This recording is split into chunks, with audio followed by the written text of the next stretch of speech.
Goswami says that why you are anxious for your maintenance?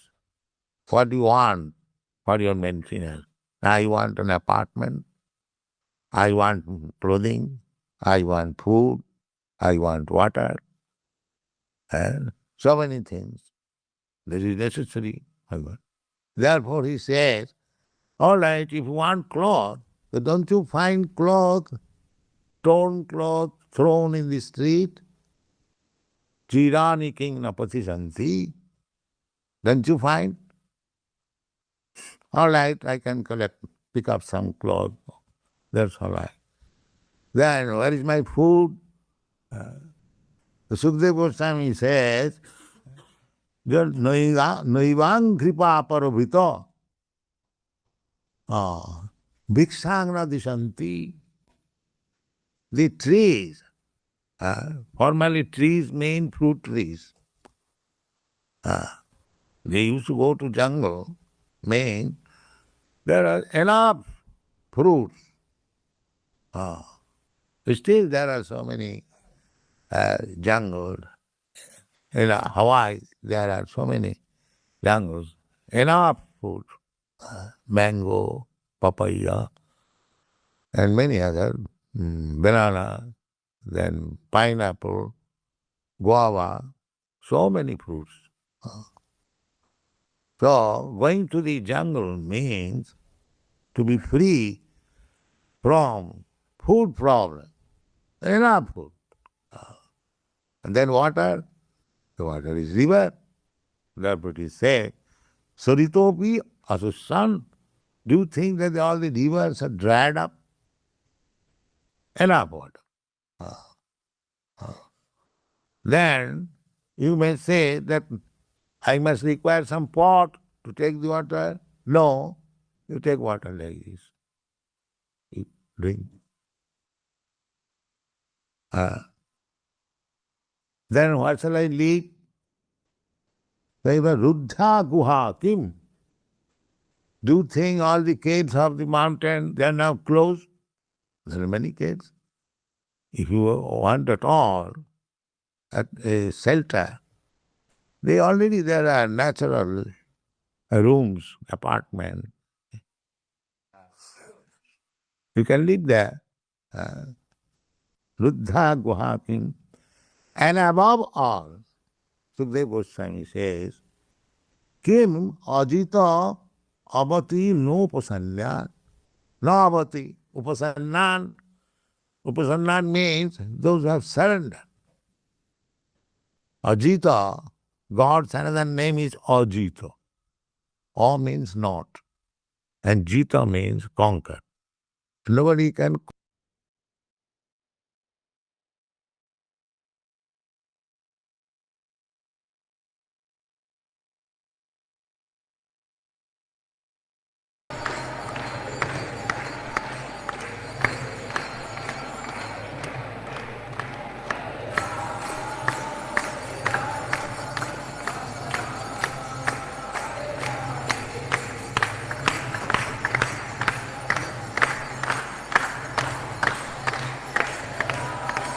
Hare Krishna భక్తులందరికీ ప్రణామాలు. ఈరోజు మన Hare Krishna golden temple live ప్రసారం అవ్వట్లేదు. సో కావున మన దర్శనహారకి ఇస్కాన్ బెంగళూరు లైవ్ ప్రసారం అవుతుంది కొద్దిసేపట్లో. సో దయచేసి భక్తులందరూ శ్రీ రాధాకృష్ణచంద్ర నిత్యాయ గౌరంగ కృష్ణ బలరాం దర్శనం చేసుకోగలరు. Hare Krishna.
Sundarama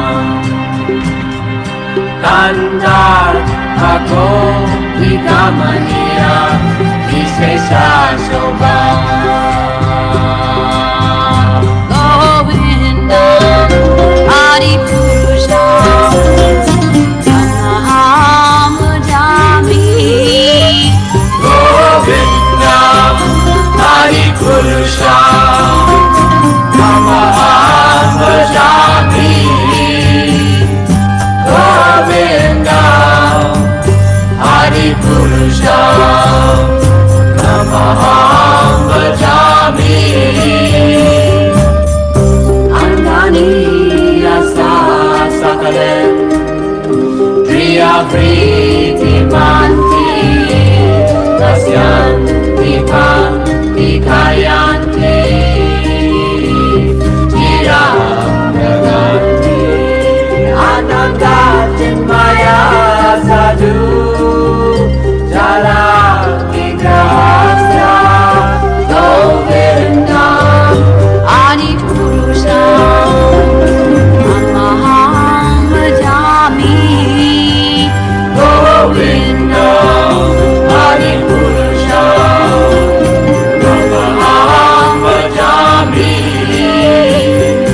Govinda Hari Purusha Namaham Bhajami Govinda Hari Purusha Namaham Bhajami Govinda Hari Purusha Namaham Bhajami Govinda Hari Purusha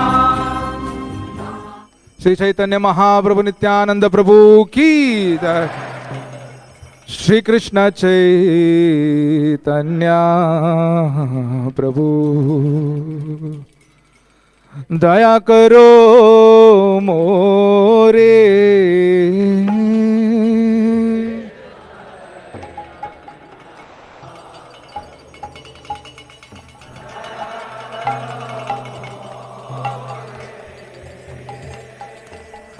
तुम बिना के दयालु जगत संसारे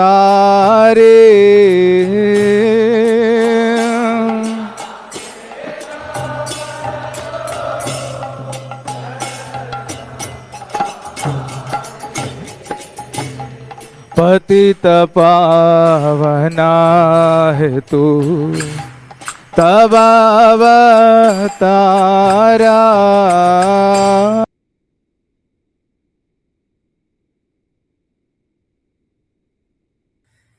హరే కృష్ణ భక్తులందరికీ ప్రణామాలు. ఈరోజు ఐక్య విద్యా సాత్సంగ స్పీకర్ శ్రీ తేజస్వి చైతన్యదాస్ ప్రభు హరే కృష్ణ గోల్డెన్ టెంపుల్లో ఐక్య విద్య మరియు గీతా వ్యాలీస్ ప్రోగ్రామ్కి చీఫ్ ఆపరేషన్స్ ఆఫీసర్గా సేవలు అందిస్తున్నారు. ఈరోజు క్లాస్ టాపిక్ జప సాధన ఎలా చేయాలి. హరే కృష్ణ ప్రభు, over to you Prabhu.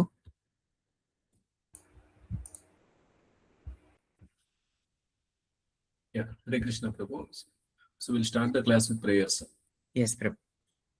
Om Ajnanatimidandasya Om Ajnanatimidandasya Jnananjana Shalakaya Gnanam Janashalakaya Chakshurunmilitam Yena Chakshurunmilitam Yena Tasmai Shri Gurave Namaha Tasmai Shri Gurave Namaha Nama Om Vishnupadaya Nama Om Vishnupadaya Krishna Preshtaya Bhutale Krishna Prishtaya Bhutale Srimate Bhakti Vedanta Srimate Bhakti Vedanta Swamin Iti Namine Swamin iti namine Namaste Saraswate Deve Namaste Saraswate Deve Gauravani Pracharine Gauravani Pracharine Nirvishesha Shunyavadi Nirvishesha Shunyavadi Paschatya Deshatarine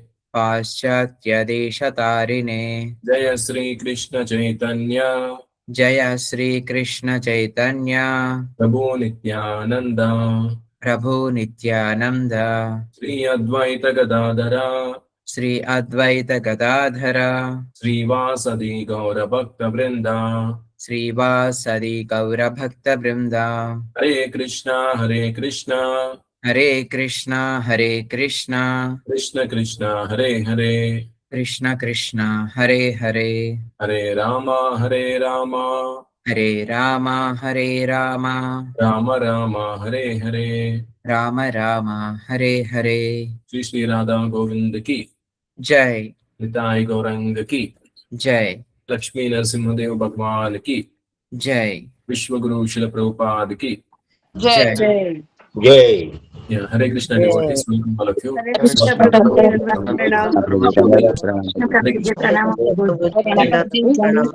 Hare Krishna Hare Krishna. ఈ రోజు వచ్చేసి లెక్క ప్రకారం ముందుగా అనుకున్న schedule ప్రకారం కృష్ణ ప్రేమ ప్రభు ఈ రోజు సెషన్ తీసుకోవాల్సి ఉంది. అయితే ప్రభు కొంచెం హెల్త్ బాగోకపోవడం, ప్రభు ఈస్ టేకింగ్ రెస్ట్, ఇంకా నన్ను తీసుకోమని చెప్పారనమాట. అయితే మనం చర్చించాల్సిన అంశం వచ్చేసి ఈ హరే కృష్ణ జప సాధన ఏ రకంగా చేయాలి అనేది మన టాపిక్ అన్నమాట. ఈ టాపిక్ వచ్చేసి గత మూడు వారాలుగా మనం చర్చించుకుంటూ వచ్చాం.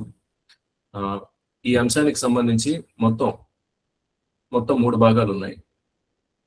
మొదటిది వచ్చేసి మరి నియమాలు పాటించడం, ఇంకొకటి వచ్చేసి గురువుని ఆశ్రయించడం, మూడవది వచ్చేసి కొంచెం వైరాగ్యాన్ని పెంపొందించుకోవడం. ఈ 3 విషయాలు ముఖ్యం అన్నమాట. అంటే హరే కృష్ణ మహామంత్రం సరైన పద్ధతిలో జపం చేయడం అంటే ఏంటి అంటే ఈ 3 విషయాల్ని మనం పెంపొందించుకోవడం. అందులో మొదటిది వచ్చేసి గురువుని ఆశ్రయించాలి. అఫ్ కోర్స్ అది మనం 2వ సెషన్లో మనం చర్చించాం. మొదటి సెషన్లో వచ్చేసి మరి నియమాల గురించి, అంటే 4 నియమాల గురించి చర్చించాం. అలాగే 2వ స్థాయిలో మనం పాటించాల్సిన నియమాలు ఏంటి, యుక్తాహార విహారస్య అనే శ్లోకం గురించి మాట్లాడడం. అదొకటే కాకుండా రూప గోస్వామి చెప్పిన ఏది ఉపదేశామృతంలో చెప్పిన 2వ శ్లోకం, అలాగే 3వ శ్లోకం, ఆ రెండింటిని కూడా మనం చర్చించాం. మరి ఉపదేశామృతంలో చెప్పబడిన 2వ శ్లోకం వచ్చేసి మనం చేసే భక్తి ప్రక్రియ ఏదైతే ఉందో మరి దాన్ని ఇబ్బందికి గురి చేసే విషయాలు ఏంటనేవి శిక్షామృతంలో మరి 2వ శ్లోకంలో ఉంది. మరి మనకి భక్తిని బాగా పెంపొందించే విషయం ఏంటయ్యా అంటే అది 3వ శ్లోకంలో ఉంది. దాని గురించి కూడా మనం క్రితం సెషన్లో మాట్లాడుకున్నాం. దాని తర్వాత ఏకాదశి జప యజ్ఞం చేసాం అన్నమాట. ఏకాదశి జప యజ్ఞం, మరి జపయజ్ఞం సంగతి చూసుకుంటే కనుక మరి మన ఐక్యతో టచ్లో ఉన్న డివోటీస్ లో మరి 8 కన్నా తక్కువ మాల్లో, అంటే ఏకాదశి రోజు 8 కన్నా తక్కువ మాల్లో 8 మంది చేశారు. 8 మాల్లో 4 చేశారు. 16 మాల్లో 66 మంది చేశారు. 32 మాల్లో 30 మంది చేశారు. 48 మాల్లో 7. అలాగే 64 మాలలు చేసిన వాళ్ళు 35 మంది. 80 మాలలు చేసిన వాళ్ళు 4. 108 మాలలు చేసిన వాళ్ళు 21 మంది. ఆ రకంగా చూసుకుంటే మరి ఈ భక్తులందరూ కలిపి ఎన్ని మంత్రాలను ఉచ్చరించారయ్యా అంటే 7,80,624 మంత్రాలు ఈ భక్తులందరూ కలిసి జపించింది. మరి ఈ 7,80,000 మంత్రాలు, మరి ఇందులో ఎన్ని నామాలు ఉన్నాయి? ఈ 7,80,000 ఇంటూ 16, ఆ రకంగా వేసుకుంటే వీళ్ళందరూ కలిసి ఎన్ని నామాలు జపించారో వస్తుంది అనమాట. అలా మొత్తం ఎన్ని నామాలు జపించారయ్యా అంటే 1,24,89,984. మరి ఇన్ని నామాలు ప్రభు అన్ని గ్రామాల్లో చేశారు ప్రభు. హరే కృష్ణ ప్రభు.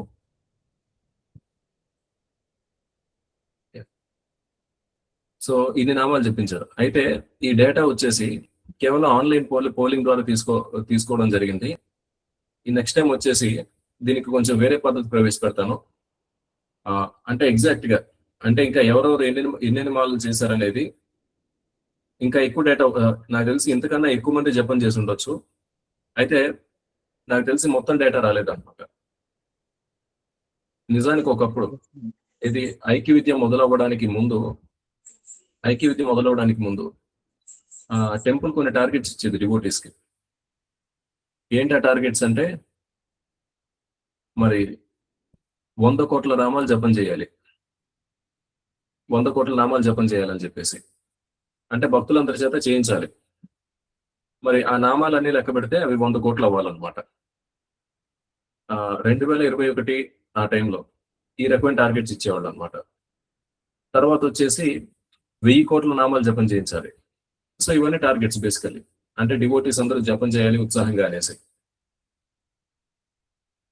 మన ఐక్యవిద్య చూసుకుంటే ఒక్క ఏకాదశికి సుమారు 1,20,00,000 నామాలు చేసేసింది. అంటే ఒక మన ఐక్యవిద్య తరపు నుంచి. ఇంకా వేరే టెంపుల్ డిపార్ట్మెంట్స్ చాలా ఉన్నాయి, ఫోక్ కావచ్చు, కావచ్చు, ఇలా వేరే డిపార్ట్మెంట్స్. హరి బోల్ ప్రభు. సో మనం కూడా ఏదైనా ఒక టార్గెట్ లాగా పెట్టుకుందాం. మనకి సంవత్సరం అంటే లెక్క, అంటే గౌడీ వైష్ణవులకి సంవత్సరం అంటే లెక్క ఏంటి? ఒక గౌర పూర్ణిమ నుండి ఇంకొక గౌర పూర్ణిమ, ఇంకొక గౌర పూర్ణిమ వచ్చేసి అది మనకు వచ్చేసి గౌరాబ్దం అంటారనమాట, గౌరాబ్ది. మరి నెక్స్ట్ గౌర పూర్ణిమకి ఒకసారి once let me have some discussion, then మనం కూడా ఒక టార్గెట్ ఇచ్చుకుందాం. అంటే మనం చేసే మాల్లో లెక్కలోకి వస్తాయి. అలాగే మనం ప్రచారం చేస్తున్నప్పుడు మనం ఎవరి చేతైతే మాలలు చేయిస్తామో అవి కూడా లెక్కలోకి వస్తాయి అన్నమాట. మరి మొత్తం టెంపుల్కి ఒక టార్గెట్ ఉండొచ్చు, కానీ మన ఐక్యవిద్యకి మనమే ఒక పెద్ద టార్గెట్ పెట్టుకుందాం. మనమే ఒక పెద్ద టార్గెట్ పెట్టి మనం పెద్ద ప్రభువులకు చూపిద్దాం. సో దీనికి అందరు రెడీనా?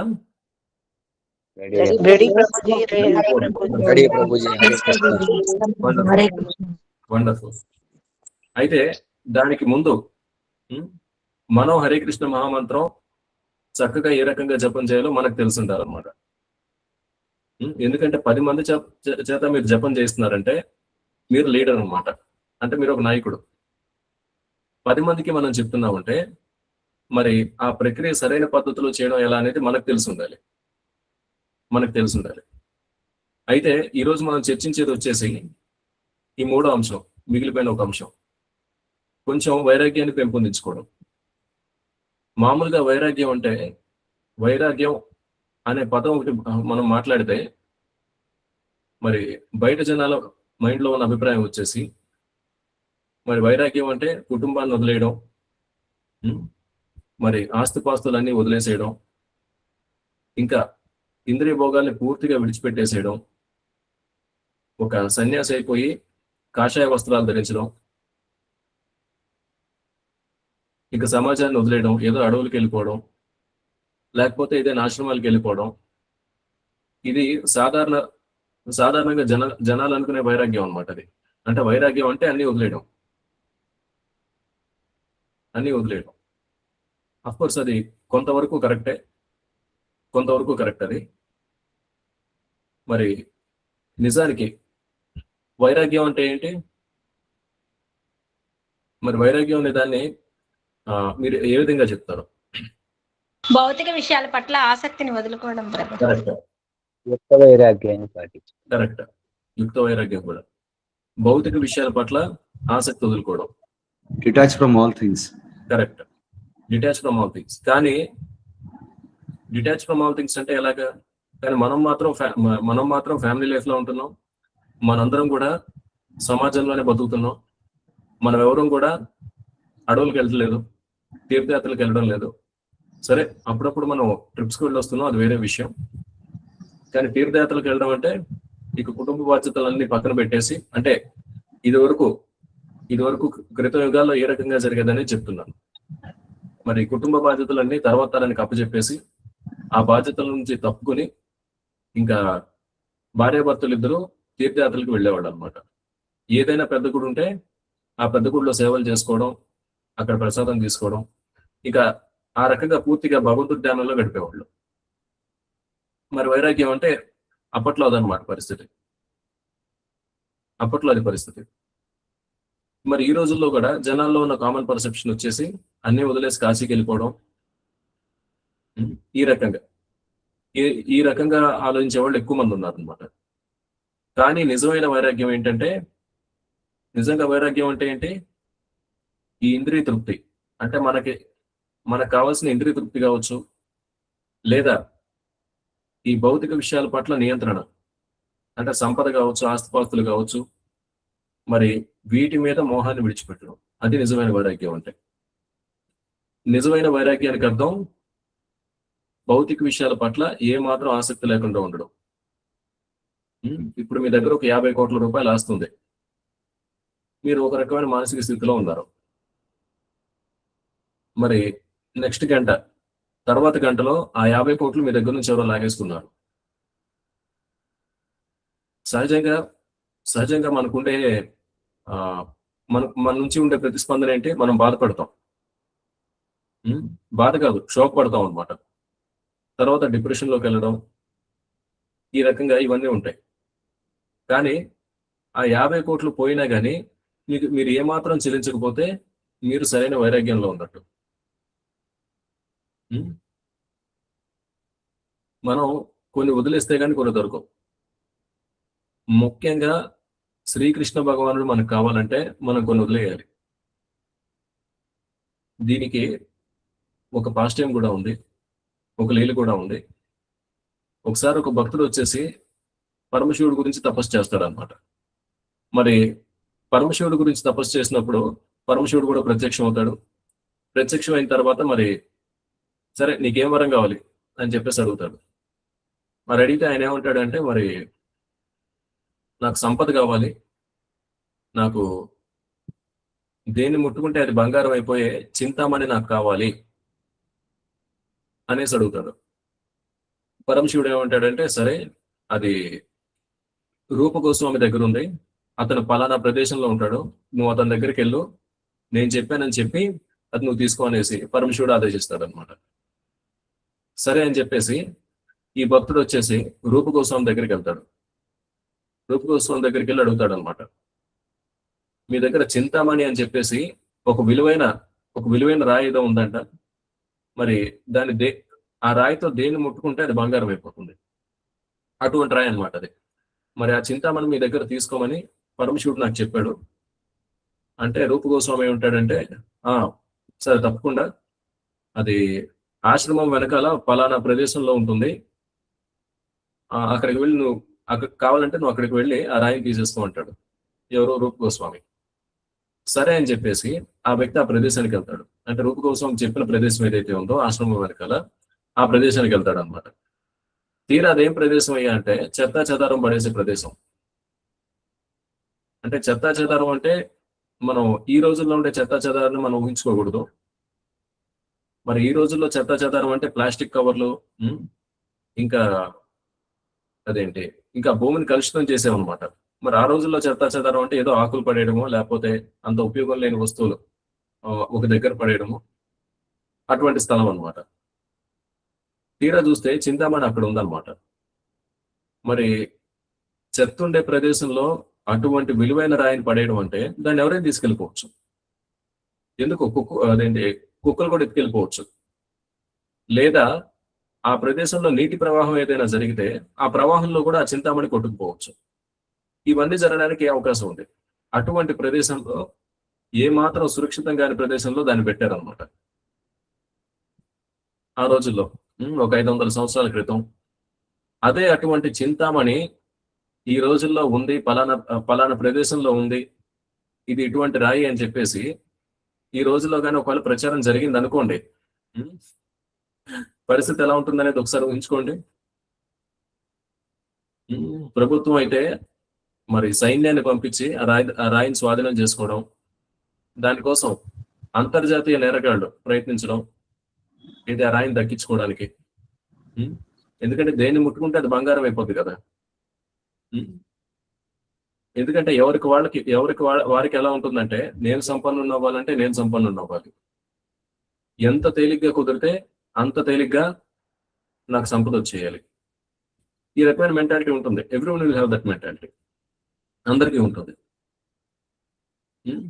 మరి ఈ రకంగా అటువంటి విషయం ఒకటి ఏదైనా మన సమాజంలో వచ్చిందంటే, మన దేశంలో వచ్చిందంటే, దానికోసం కొట్లాట్లు, రక్తపాతాలు ఇవన్నీ అవుతాయి. మారణ హోమాలు. ఏది ఒక వస్తువుని బంగారంగా మార్చే రాయి కోసం. ఇంత చేస్తే ఆయన వీడేమన్నా జీవితాంతం అనుభవిస్తాడా? వీడి జీవితకాలం ఎంత ఉందో మనకు తెలియదు. సరే అని చెప్పేసి, సరే రూపగోస్వామి ఇచ్చేసాడు ఆ రాయి. ఇంకా రాయి పట్టుకుని వెళ్ళిపోతాడు అనమాట. వెళ్తున్నాడు. మనసులో ఏవేవో ఆలోచనలు వస్తున్నాయి. చక్కగా నాకు రాయి దొరికేసింది. నేను ఇప్పుడు సంపన్నుని అయిపోవచ్చు. కానీ మధ్యలో ఈ వ్యక్తికి ఒక అనుమానం వచ్చింది. నేను అడిగాను, సరే పరమశివుడు చెప్పాడు, నేను రూపగోస్వామి దగ్గరకు వచ్చాను. సరే నేను చింతామణి ఎక్కడుందయ్యా అంటే, మరి ఏదో భద్రంగా చాలా జాగ్రత్తగా అమర్చబడిన ప్రదేశం నుంచి తీసిస్తాడు అనుకుంటే, ఎక్కడో ఆశ్రమం వెనకాల చెత్తలో పడేసి అక్కడి నుంచి నన్ను తీసుకోమని చెప్పాడు. అంటే ఏంటి రూపగోస్వామి మనస్తత్వం ఏంటి? నాకు ఇలాంటి రాయి అటువంటి ప్రదేశం నుంచి తీసుకోమని చెప్పాడంటే అసలు ఈ రాయి నిజంగా విలువైందేనా అనే అనుమానం వచ్చింది దీనికి. ఇది నిజంగా విలువైన రాయేనా అంటే ఇది విలువైందే, పరమశివుడు చెప్పాడు, ఈయన ఇచ్చాడు. కానీ ఈ రూపగోస్వామి దగ్గర దీనికన్నా విలువైన వస్తువు ఉండాలి. అందుకే దీన్ని బయట పడేయగలిగాడు. లేకపోతే అడిగిన వెంటనే అక్కడ ఉంది తీసేసుకో, దాని గురించి ఎక్కువ చర్చ కూడా చేయలేదు, పెద్ద చర్చ ఏం జరగలేదు. తీసేసుకో అన్నాడంటే దీనికన్నా విలువైనది ఉండాలి, నేను అది తీసుకుంటాను అని చెప్పేసి మరి దారిలో ఉన్న వ్యక్తి తిరిగి రూపగోస్వామి దగ్గరికి వెళ్ళాడు అనమాట. తిరిగి రూపగోస్వామి దగ్గరికి వెళ్ళి అడుగుతాడనమాట, అయ్యా నేను అడిగిన వెంటనే ఇది ఇచ్చేసావు. నా అనుమానం ఏంటంటే నీ దగ్గర దీనికన్నా విలువైన వస్తువు ఇంకేదో ఉంది, అందుకే ఇది నేను అడిగిన వెంటనే ఇచ్చేసావు. ఇంకోటి అది కూడా ఏంటి, నువ్వేం గదిలోంచి తెచ్చివ్వలేదు, ఎక్కడో చెత్తకుప్ప దగ్గర పడేసి అక్కడి నుంచి నన్ను తీసుకోమని చెప్పావు. కాబట్టి నీ దగ్గర ఇంతకన్నా విలువైన వస్తువు ఏదో ఉంది, నాకు అది కావాలంటాడు. రూపగోస్వామి ఏమంటాడంటే సరే తప్పకుండా నువ్వు అడిగింది ఇస్తాను, కానీ అది నువ్వు ఎక్కడి నుంచి తెచ్చావో అక్కడ పడేసేయి అంటాడు. దేన్ని? చింతామణిని ఆయన ఎక్కడి నుంచి అయితే తెచ్చుకున్నాడో అక్కడ పడేయాలి, అంటే దాన్ని విసర్జించాలన్నమాట. అలా అయితే ఇస్తానంటాడు. సరే అని చెప్పేసి దాన్ని ఏ చెత్త దగ్గర అయితే తీసుకున్నాడో అక్కడే పడేసి వచ్చేస్తాడు. అప్పుడు రూపగోస్వామి అతనికి హరే కృష్ణ మహామంత్రాన్ని ఇస్తాడనమాట. హరే కృష్ణ మహామంత్రకి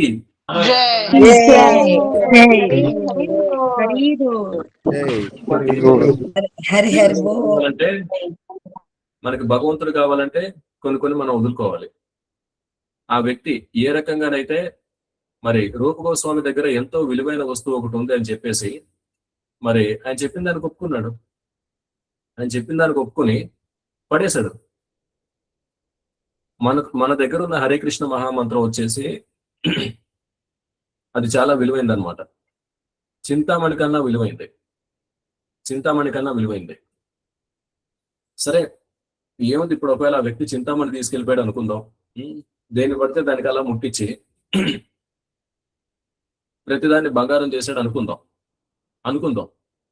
సాధారణంగా అందరూ అనుకునేది ఏంటి, ఇక వీడిదేముందిలే, ఇంక వీడి లైఫ్ మొత్తం సెటిల్ అయిపోయింది, పట్టిందల్లా బంగారం అయిపోతుంది, ఇక వీడికి డబ్బు కొదవ ఉండదు అని చెప్పేసి మనం అనుకుంటాం.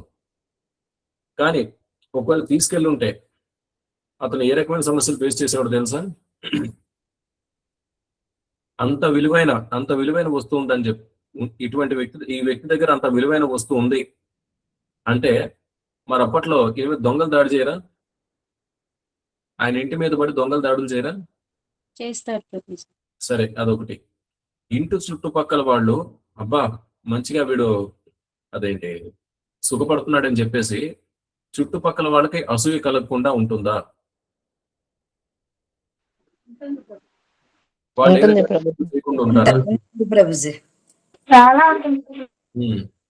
ఇప్పుడు నారాయణ స్వామి ప్రభుకి అలాంటి రాయేదో దొరికింది. నేను అతను పక్కింటి అయింది.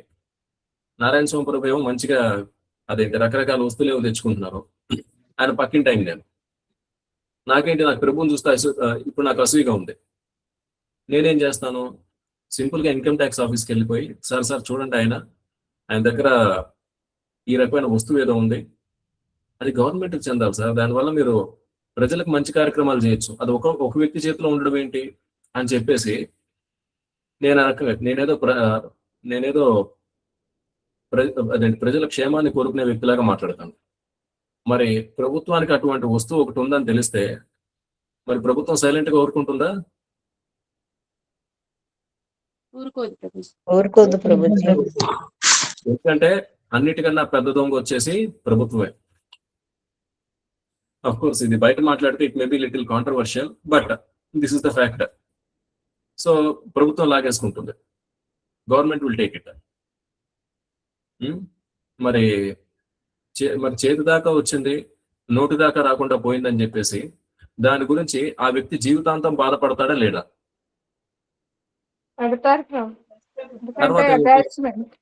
అటాచ్మెంట్ అంటే ఈ జీవితాంతం రాయి గురించి ఆలోచించి మరి ఇక ప్రాణాలు వదిలేస్తాడు. ఇక తర్వాత ఏమవుతుంది? చేసుకున్న కర్మానుసారం ఏ జన్మ ఎత్తాలో ఆ జన్మ ఎత్తాలి. మరి అంటే అది అవ్వడానికి విలువైన రాయి కావచ్చు, అంటే అదో పెద్ద విలువైన రాయి అని చెప్పేసి మనం అనుకుంటాం. కానీ దుర్లభమైన మానవ జన్మ అంటే అత్యంత కష్టంతో కూడుకుని, అంటే ఎన్నో జన్మలు కష్టపడిన తర్వాత, నష్టాలు అనుభవించిన తర్వాత వచ్చే అత్యంత విలువైన మానవ జన్మ వృధా అయిపోయింది. అది పరిస్థితి. కానీ ఈ వ్యక్తి తెలివైన వ్యక్తి అనమాట. మరి రూపగోస్వామి చెప్పినట్టు చేశాడు, అంటే గురువు ఆజ్ఞను పాటించాడు అనమాట. అంటే నిజంగా తెలివైన వ్యక్తులు ఎవరయ్యా అంటే గురువుని ఆశ్రయించే వాళ్ళు తెలివైన వ్యక్తులు. మనం అర్థం చేసుకోవాలి. ఈ రకంగా ఎవరైతే శిల ప్రభుపాల వారిని ఆశ్రయించారో వాళ్ళందరూ తెలివైన వాళ్ళు. They are intelligent. They are very intelligent. మరి రూప కోసం సరే ఏముంది ప్రభు, ఒక విలువైన రాయి ఇచ్చేసాడు, ఏదో ఆయన మరి ఆ గురువు గారు ఏదో చిన్న మంత్రం ఇచ్చారు. No, not correct. ఎందుకంటే మరి రూప గోస్వామి గారి చేతుల మీదుగా మరి హరే కృష్ణ మహామంత్రం జపం చేయడానికి దీక్ష తీసుకున్నాడు ఆయన. దానివల్ల ప్రయోజనం ఏంటి? దానివల్ల జరిగేది ఏంటయ్యా అంటే ముందు ఎన్ని జన్మల నుంచి ఎన్ని పాపకర్మలు చేశాడో మనకు తెలియదు. ఆ కర్మలన్నీ నశిస్తాయి. ఆ పని చింతామణి అనే రాయి చేయలేదు. ఒక మనిషికి మోక్షం చింతామణి అనే రాయి ఇవ్వలేదు. ఓన్లీ గురువు can give, Guru and Krishna can give. మరి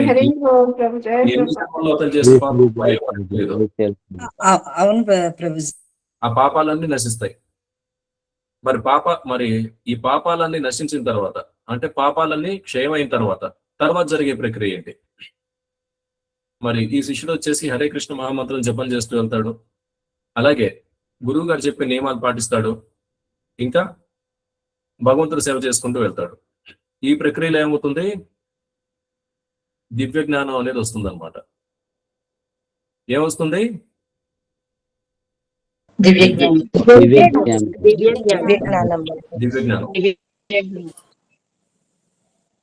జ్ఞానం. మరి దివ్య జ్ఞానం అంటే ఏంటి? ఒక మనిషి సంసారం నుంచి బయటపడడానికి ఉపయోగపడే జ్ఞానం అన్నమాట. మనం పుస్తకాలు చదివితే భగవద్గీత అర్థం అవ్వచ్చు, మనం భాగవతం చదివితే మరి మనకి అది ఏ మేరకు మనకి మెదడులో ఇంకింది అనేది అది వేరే విషయం.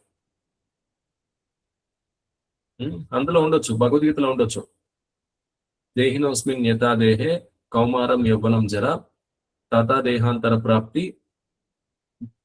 దేహాంతర ప్రాప్తి ధీరస్తత్రన ముహ్యతి. అంటే ఆత్మ అనేది శరీరాలు మార్చుకుంటూ వెళ్తుంది. ఒక ధీరుడు అనేవాడు ఈ రకమైన మార్పుకి ఏమాత్రం చెల్లించడు అనేది ఆ శ్లోకం యొక్క భావం. మరి మొదటిసారి చదివినప్పుడు అదేంటంటే అదొక ఇన్ఫర్మేషన్, అదొక సమాచారం, అంత మేరకు మనం అర్థం చేసుకుంటాం. ఏది ఒక దివ్య జ్ఞానం లేని మనం, అప్పటికి ఇంకా దివ్య జ్ఞానం రాని మనం, ఓకే ఇది ఒక ఇన్ఫర్మేషన్ ఆ రకంగా అర్థం చేసుకుంటాం. మరి మన శరీరం కాదు, మనం ఆత్మ, అంటే ఈ భౌతిక శరీరం కాదు, మనం ఆత్మ అని అర్థం చేసుకోవడానికే మనకు చాలా సమయం పడుతుంది. పుస్తకంలో చదివినా కానీ అది కేవలం ఒక ఇన్ఫర్మేషన్, అంటే ఏదో ఒక సమాచారం లెక్కలో మనకు తెలుస్తుంది అంతే. కానీ నిజంగా మనలో ఎంతమందికి మనం ఈ భౌతిక శరీరం కాదు, మనం ఆత్మలం అనే రియలైజేషన్ ఉంది? ఎంతమంది నేను ఈ శరీరాన్ని కాదు, ఈ శరీరంలో నేను అనవసరంగా ఇరుక్కుపోయాను, ఈ శరీరానికి సంబంధించినవన్నీ చాలా ఇబ్బందికరం అనే భావన టైం వరకే ఉంటుంది ప్రభు. అంటే క్లాసెస్ అసోసియేషన్ తర్వాత మనం మర్చిపోతున్నాం తెలియకుండానే మాయ. ప్రభు అనుకునేంత వరకు ఉంటుంది, మళ్ళీ ఉండదులేండి ప్రభు.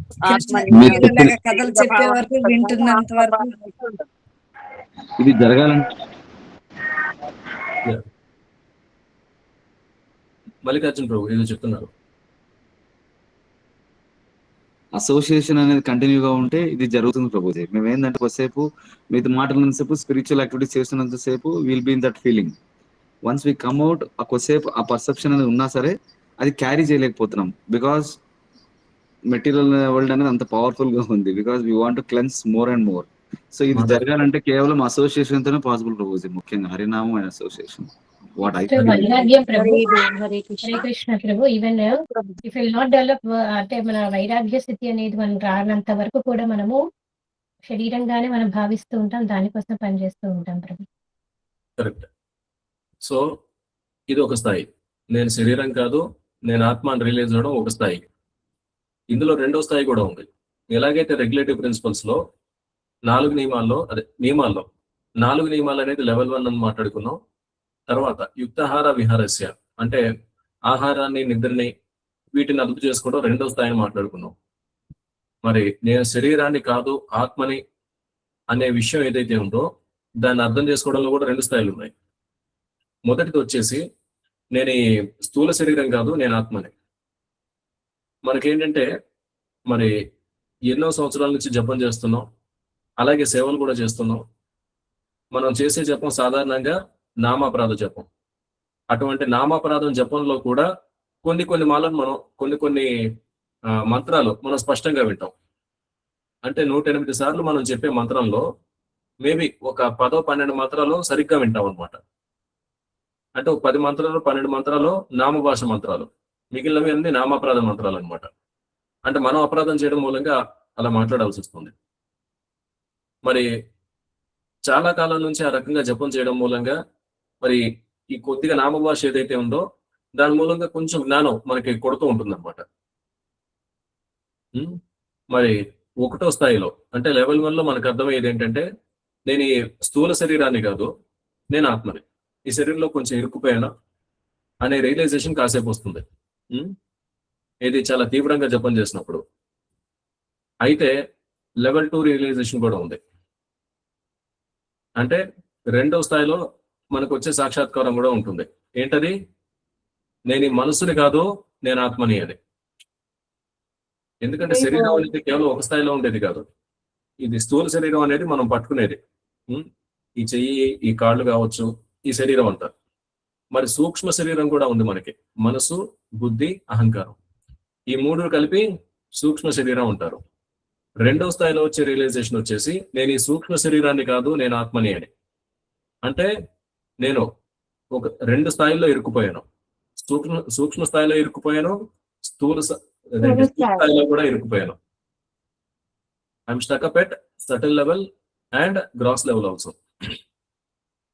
ఈ రకమైన రియలైజేషన్ వచ్చేసి అది అంటే ఈ 2వ స్థాయి రియలైజేషన్ రావాలంటే there should be some special blessing. Of course మనం సాధన చేసే కొద్దీ ద బ్లెస్సింగ్స్ విల్ కమ్. మనం ఆ స్థాయిలో సేవ చేసే కొద్దీ ఆ దివ్య జ్ఞానం అనేది గురువు గారు మనకి ఇస్తారనమాట. That we need to understand. నేను ఈ భౌతిక శరీరం కాదు అనుకోవడం చాలా తేలిక. అంటే ఇది తేలిక కాదు, కాకపోతే వేరే దాంతో పోల్చుకుంటే ఇది తేలిక. కానీ నేను నా మనసుని కాదు, దిస్ ఈస్ ఎక్స్ట్రీమ్లీ డిఫికల్ట్. మన మనసులోకి వచ్చే ఆలోచనలు ఏవైతే ఉన్నాయో రకరకాల ఆలోచనలు రావచ్చు, మనకు హాయిగా అనిపిస్తుంది, కానీ అది శాస్త్రానుసారం కరెక్టా కాదా అనేది మనం ఆలోచించం. కానీ ఎప్పుడైతే నేను వేరు నా మనసు వేరు అనే రియలైజేషన్, నేను వేరు నా మనసు వేరు అనే సాక్షాత్కారం మనకు వచ్చుద్దో, ఆ వచ్చే ఆలోచనను మనం అంగీకరించాం. భౌతిక శరీరాన్ని ఏ రకంగానైతే ఒక యంత్రంలా చూస్తామో, గుండె దాని పని చేసుకుంటుంది. నేను చెప్పట్లేదు దానికి కొంచెం మెల్లిగా కొట్టుకో అని చెప్పేసి నేను గుండెకి చెప్పట్లేదు, లేదా కొంచెం వేగంగా కొట్టుకో అని చెప్పేసి నేను గుండెకి చెప్పట్లేదు. అలాగే ఇక వేరే వేరే అవయవాలు ఉన్నాయి, నేను చెప్పినా చెప్పకపోయినా దాని పని చేసుకుపోతుంది. అంటే ఈ భౌతిక శరీరం ఒక యంత్రం. ఈ రకమైన రియలైజేషన్ మనకు వచ్చింది. అయితే మనసు, బుద్ధి, అహంకారం ఇది కూడా ఒక యంత్రం అనే రియలైజేషన్ రావడం అంత తేలిక కాదు. దానికి సంబంధించిన సాధన కొంచెం వేరే స్థాయిలో ఉంటుంది. అఫ్ కోర్స్ ఆ రకమైన రియలైజేషన్ అనేది ఇట్ విల్ డెఫినెట్లీ కమ్. కానీ దానికి మనం చేయాల్సింది ఏంటయ్యా అంటే, భక్తుల సాంగత్యంలో ఉంటూ భక్తుల నుంచి పారిపోకుండా, so we need to do our sadhana constantly, we need to be in our service. మనం సేవ చేసే కొద్దీ సాధన చేసే కొద్దీ ఏమవుతుంది, మనలో ఉన్న మలినాలన్నీ తొలగిపోతాయి అన్నమాట. ఎందులో ఉన్న మలినాలు? చిత్తం. అవును, మన చిత్తంలో ఉన్న మలినాలన్నీ తొలగే కొద్దీ మనకి మనం స్పష్టంగా కనపడడం మొదలవుతాం. అనేది మొదలవుతుంది అనమాట. Then we can realize. ఇంకోటి అందరూ గుర్తుపెట్టుకోవాల్సిన విషయం ఉంటుంది. ఇక్కడ పూర్తిగా శుద్ధమైన వ్యక్తి ఎవరయ్యా అంటే ప్రభుపాల్ వారు ఒక్కళ్ళే. ఇంకొకటి, ఈ రకంగా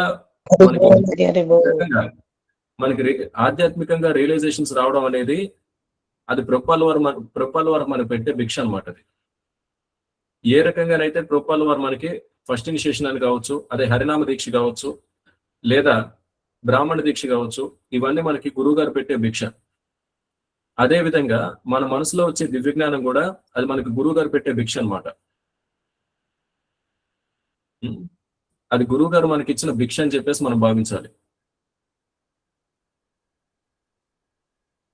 ఈ ఆధ్యాత్మిక జ్ఞానం కావచ్చు, ఈ రకమైన సాక్షాత్కారాలు కావచ్చు, ఇవన్నీ ఎవరి సొత్తు కాదు, ప్రభుపాల్ వారు మనకి పెట్టిన భిక్ష అనమాట. ఇది మనం గుర్తుపెట్టుకోవాలి. ఏదో ఆధ్యాత్మికంగా నేను కొంతకాలం సాధన చేశాను, మరి సీనియర్ డ్యూటీస్ చెప్పిన సర్వీస్ లేవు చేసుకుంటూ వెళ్ళాను, కాబట్టి నాకు ఈ 2 స్థాయిలో నాకు రియలైజేషన్స్ వచ్చేసాయి, ఇప్పుడు నేను చాలా గొప్పవాడిని, నాకు తెలిసి నేను శుద్ధ భక్తుడిని అయిపోయాను అనే మెంటాలిటీ వచ్చిందంటే అయిపోయినట్లే మన పని. ఎందుకంటే మాయకుండే శక్తులు అట్లాంటివి, ఆవరణాత్మిక శక్తి, ఇంకొకటి వచ్చేసి ప్రత్యక్ష ఆత్మక శక్తి, 2 ఉన్నాయి. మొదటిది వచ్చేసి మీ జ్ఞానాన్ని కవర్ చేసేస్తుంది. అంటే మీకు వచ్చిన సాక్షాత్కారాలు ఏవైతే ఉన్నాయో అవి పోవు, కానీ సూర్యుడికి మబ్బు పట్టినట్టు మీకున్న జ్ఞానం ఏదైతే ఉందో దానికి కూడా మబ్బు పట్టించేస్తుంది అనమాట. ఎవరు? మాయ. మరి అటువంటి స్థితిలో మనం ఏం చేస్తాం? పిచ్చిగా ప్రవర్తించేస్తాం. Definitely it will definitely happen. ధ్యాయతో పుంసః సంగాత్ కామః, కామాత్ క్రోధోపి జాయతే. తర్వాత ఏమవుతుంది? క్రోధాత్ భవతి సమ్మోహః, సమ్మోహాత్ స్మృతి విభ్రమః. ఇది చాలా డేంజరస్ లెవెల్. ఏంటది? సమ్మోహాత్ స్మృతి విభ్రమః. దాని తర్వాత ఏంటి? స్మృతి భ్రంశాత్ బుద్ధినాశాత్ ప్రణశ్యతి. సమ్మోహాత్ స్మృతి విభ్రమః అంటే ఏంటి? క్రోధం నుంచి వచ్చిన ఈ సమ్మోహం మూలంగా స్మృతి విభ్రమం, మీకున్న జ్ఞానం మొత్తం కప్పబడిపోతాయి. ఒక్కసారి మీ జ్ఞానం మొత్తం కప్పబడిపోతే ఏమవుతుంది? మీ బుద్ధికి ఏం చేయాలో అర్థం కాదు. అందుకే అంటారు స్మృతి భ్రంశాత్ బుద్ధినాశాత్ ప్రణశ్యతి. ఒకసారి మన బుద్ధి నాశనం అయిపోయిందంటే పిచ్చిగా ప్రవర్తించేస్తాం. ఈ విషయంలో మనందరం చాలా జాగ్రత్తగా ఉండాలి.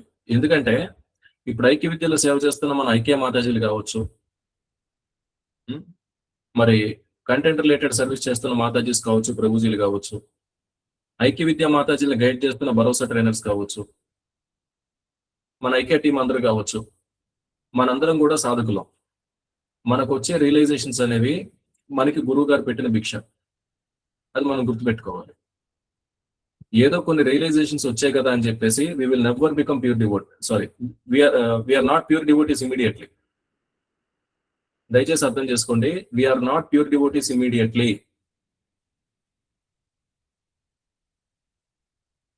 మరి ఏదో కొన్ని రియలైజేషన్స్ వచ్చాయి కదా అని చెప్పేసి గర్వం పెంచుకున్నాం అనుకోండి, it will lead to downfall.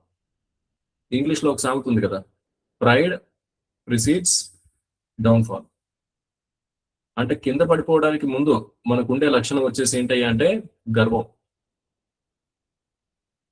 గర్వం ఇది మనందరం గుర్తుపెట్టుకోవాలి. We have to remember this always.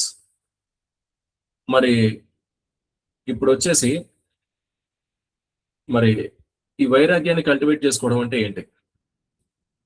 ఇప్పుడు మన పరిస్థితి ఏంటి? ఈ రోజుల్లో పరిస్థితి చూసుకుంటే మనకెవరికి అడవుల్లో ఉండడానికి ట్రైనింగ్ లేదు. అడవులో చిన్న పూరిపాకు ఒకటి వేసుకుని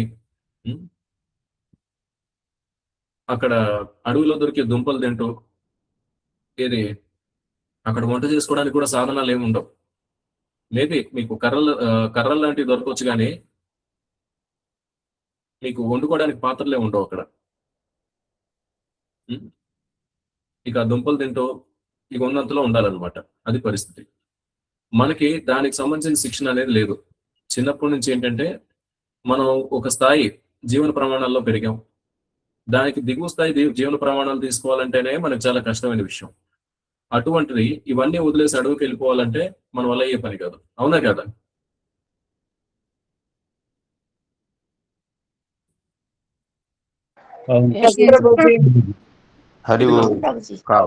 మరి ఇటువంటి పరిస్థితుల్లో మనం వైరాగ్యాన్ని ఏ రకంగా పాటించాలి అంటే, మరి మనలాంటి వ్యక్తుల్ని, మనలాంటి వాళ్ళందరినీ దృష్టిలో పెట్టుకుని మరి గురువు గారు మనకు సూచించిన మార్గం యుక్త వైరాగ్యం.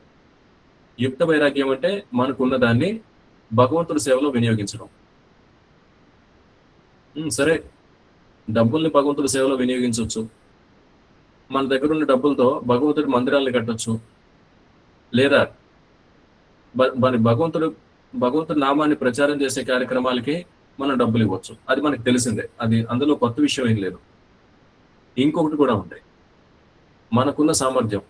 అంటే మరి మనకి ఓపిక ఉండొచ్చు, మనం కొంచెం వయసులో ఉండొచ్చు. ఇప్పుడు మనం కొంచెం ఓపికతో ఉన్నాం. మరి కొంతకాలం ఆగితే ముసలాళ్ళం అయిపోతాం. ప్రభుపాదుల వారు అంటే మరి ప్రభుపాదుల వారు మరి ఒక ఆధ్యాత్మిక వ్యక్తి కాబట్టి మరి 10 ఏళ్ల వయసులో ప్రచారానికి వెళ్ళారా? ఇది శంకరాచార్యుల్లాగా బాల్యంలో సన్యాసం తీసుకుని ప్రచారానికి వెళ్ళారా? లేకపోతే 70 ఏళ్ళ వయసు వచ్చిన తర్వాత ప్రచారానికి వెళ్ళారా? ఈ రకమైన తేడాలు ఉండవు. They are spiritual personalities. మనకున్నట్టుగా భౌతిక పరిమితులు వాళ్ళకు ఉండవు. వాళ్ళకి అయినే సాధ్యం. కానీ మనందరి పరిస్థితి ఏంటి? ఒకసారి ముసలి వయసు వచ్చిందంటే మనందరి పరిస్థితి ఏంటి? We want to take more rest. We want a relaxed life. కొంచెం ప్రశాంతమైన జీవితం కోరుకుంటాం. కాబట్టి మరి మన ఒంట్లో ఓపిక ఉండగానే మనం కూడా భగవంతుడి నామాన్ని ప్రచారం చేయడానికి కొంచెం సమయాన్ని వెచ్చించాలి. అలాగే అందులో మన ఓపిక కూడా పెట్టాలన్నమాట. This is also required. దీనివల్ల మనకి మంచిది, వ్యక్తిగతంగా మనకి మంచిది, అలాగే మన తోటి కుటుంబ సభ్యులకు కూడా మంచిది అనమాట. సో కొంతమంది they are dissatisfied in family life. మా ఆయన మా మాట వింటలేదు, మా ఆవిడ మా మాట వింటలేదు. So few things are there like this. కొంతమంది కోఆపరేటివ్గా ఉండొచ్చు, కొంతమంది ఉండకపోవచ్చు. It is possible. All those things are possible. కానీ if we sincerely engage in devotional service, మనం భగవంతుడి సేవ విషయంలో మన సిన్సియారిటీ మనం చూపిస్తే ఈ కుటుంబ పరిస్థితులు కూడా మారిపోతాయి. మారుతాయి. అందులో ఏ రకమైన అనుమానం లేదు. కొన్ని వ్యక్తిగతంగా మేము ఐక్యవిధిలో కూడా చూసాం. So with respect to one to Mataji, sir, like they used to say as there is no cooperation from husband side. అంటే ఈవెన్ నార్మల్ గా కాకుండా కూడా అంటే సాధారణంగా అంతో ఇంతో కొంచెం అనుకూలంగా ఉండాలి. ఆ రకమైన అనుకూలత కూడా లేదనమాట వీళ్ళ పట్ల. They are completely against this Krishna conscious things, లేదా భక్తికి సంబంధించిన విషయాలు కావచ్చు, ధర్మానికి సంబంధించిన విషయాలు కావచ్చు, వీటి పట్ల దే ఆర్ కంప్లీట్లీ ఎగనెస్ట్. ఇంకా ఒక రకంగా చెప్పాలంటే they are having some kind of demonic mentality. కాకపోతే those matajis they continue to do service nicely. అంటే ఆ కష్టాలు ఉన్నప్పటికీ they started doing service nicely, very nicely. In fact ఆ మాతాజీకి ఆ రకమైన కష్టాలు రావడం ఒక రకంగా మంచిదే. They developed that kind of vairagya and they started approaching Krishna. తర్వాత ఏమైందో తెలుసా, దేర్ హస్బెండ్స్ చేంజ్డ్. వాళ్ళు మారారు. No they are more or less little okay. ఇది వరకు ఉన్నట్టు మరి వ్యతిరేకంగా ఉండడం ఆ రకంగా లేదు. They are neutral. ఇంకొకళ్ళు అయితే కొంచెం అనుకూలంగా కూడా మారారు అనమాట. దయచేసి అర్థం చేసుకోండి, అవతల వ్యక్తి మనసును అదుపు చేయడం అది మన చేతిలో పని కాదు.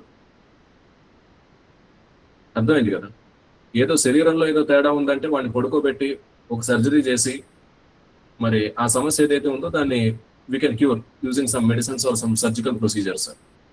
కానీ ఒక మనిషి మనసులో ఉండే తేడాని డాక్టర్లు కూడా ఏం చేయలేరు. ఎందుకంటే మనసు అనేది అది సూక్ష్మ శరీరం అనమాట. మరి సూక్ష్మ శరీరానికి మరి మందు ఏంటయ్యా అంటే అది ఒకటి. మన విషయంలో అయితే మనం హరే కృష్ణ మహామంత్రం జపం చేసుకోవడం. మరి పక్క వాళ్ళ విషయంలో అయితే ఏంటి పరిస్థితి? అది భగవంతుడే చేయగలడు. భూమిరాపో నలో వాయు కమ్మనో బుద్ధిరేవచ అహంకార ఇతి ఎమ్మే భిన్నా ప్రకృతి రష్టద. ఈ శ్లోకానికి అర్థం ఏంటి? సరే, మొదట ఐదుటిని వదిలేద్దాం. భూమిరాపో నలో వాయు అనేది. మనోబుద్ధి రేవచ అహంకార ఇతి ఎమ్మే. ఈ చివరి 3 విషయాలు పట్టుకుందాం. మనసు, బుద్ధి, అహంకారం. ఈ 3 విషయాలు ఎవరి శక్తులు అవి?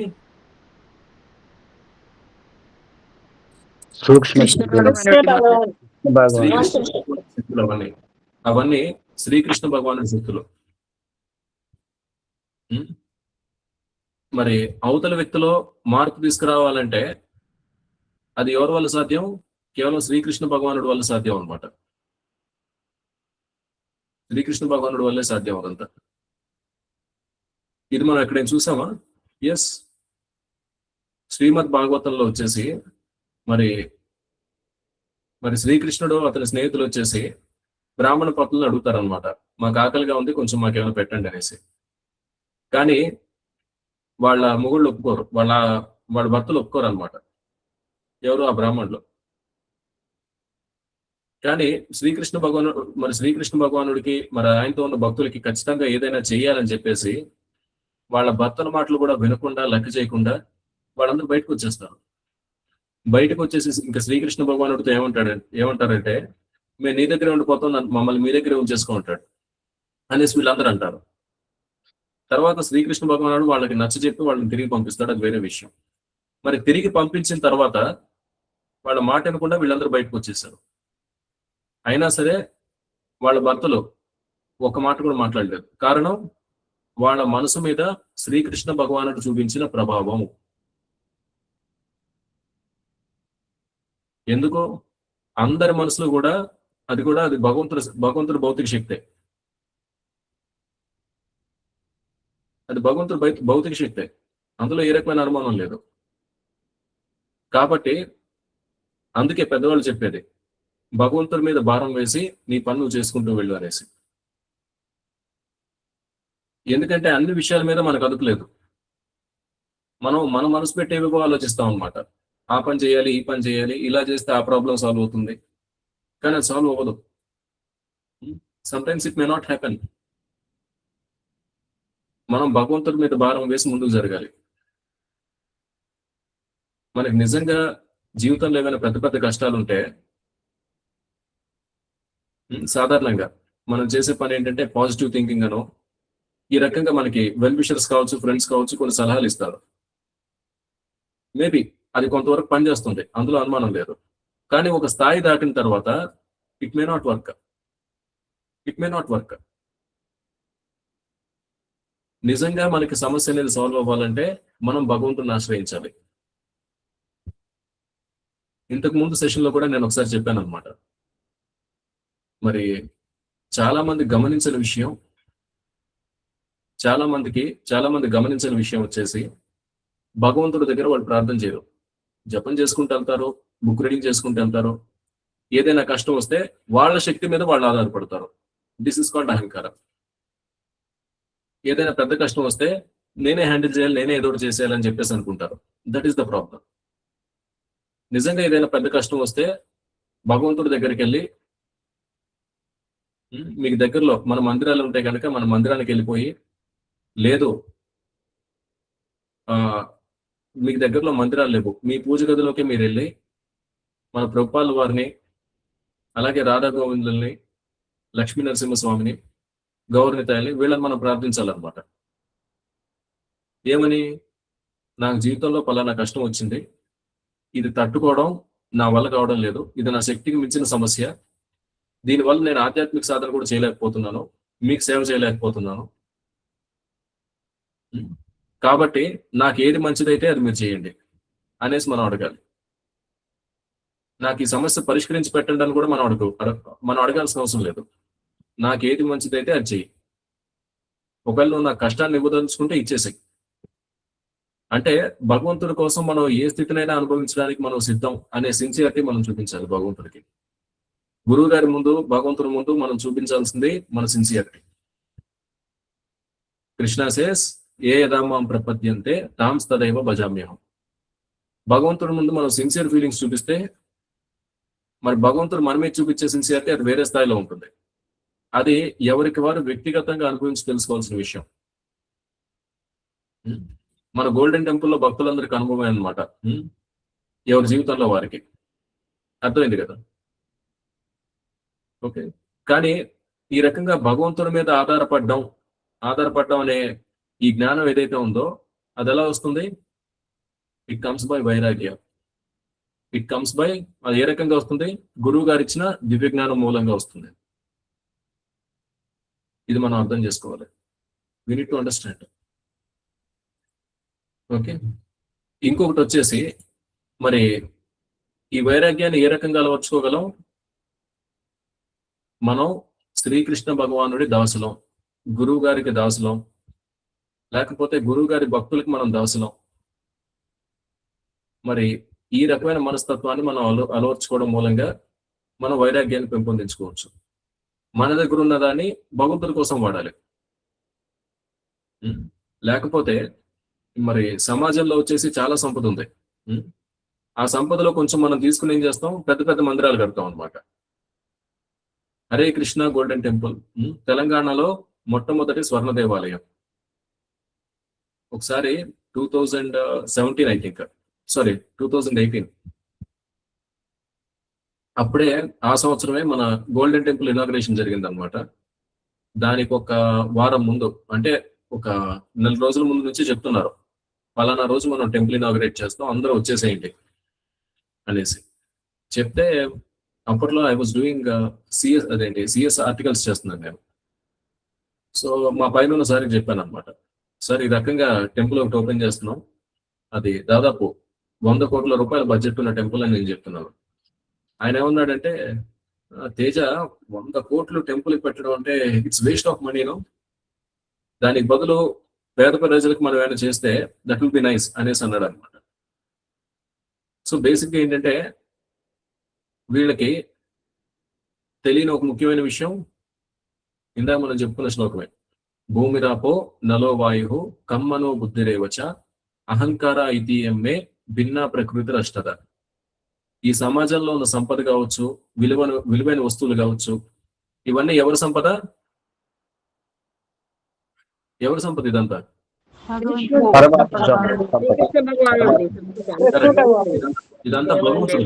ఇదంతా భగవంతుడు భౌతిక శక్తి.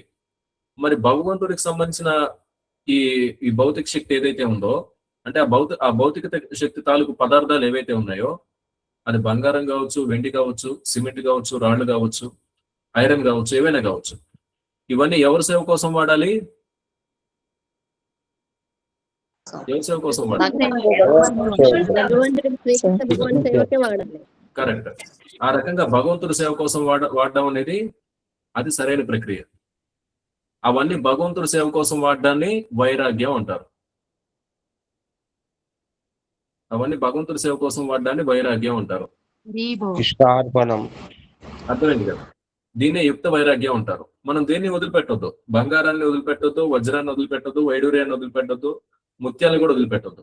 కానీ అవన్నీ దేనికోసం వాడాలి? భగవంతుడి కోసం వాడాలి. మనకి బంగారం నెక్లెస్ లేకపోవడం వల్ల వచ్చిన నష్టం లేదు. We are satisfied with kantimala. This is sufficient for us. మనకి ఇవే ఆర్నమెంట్స్. నాకు ఇంకా మంచి ఆర్నమెంట్ కావాలి, ఇంకొంచెం లావుగా ఉన్న కంటిమాల వేసుకోవచ్చు.